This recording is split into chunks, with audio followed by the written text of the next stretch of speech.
বং fusion কুজিনে আপনাদের সবাইকে আমন্ত্রণ। আজকের রেসিপি ছানার কালিয়াকে ফুটতে দিতে হবে। এরপর লেবুর রস দিয়ে এ থেকে ছানা বের করে নিতে হবে।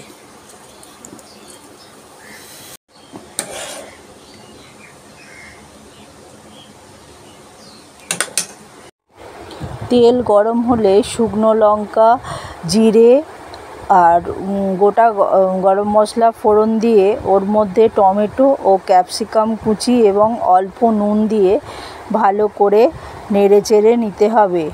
এরপর এর মধ্যে লঙ্কা, হলুদ, ধনে এবং জিরের গুঁড়ো জলে গুলিয়ে নিয়ে ওটাকে ঢেলে দিতে হবে। লঙ্কা, হলুদ, জিরে, ধনের গুঁড়ো পেস্ট করে ঢেলে দিতে হবে।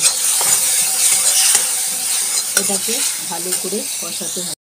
মশলা কষা হলে এর মধ্যে ছানাটা দিয়ে দিলাম। ছানা দিয়ে এটাকে ভালোভাবে নাড়তে হবে।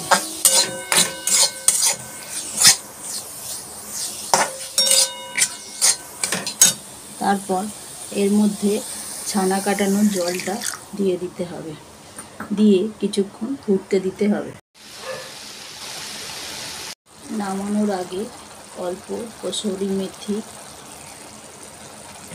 আর ধনেপাতা ছড়িয়ে ভালো করে নেড়ে দিলাম। আমাদের ছানার কালিয়া রেডি।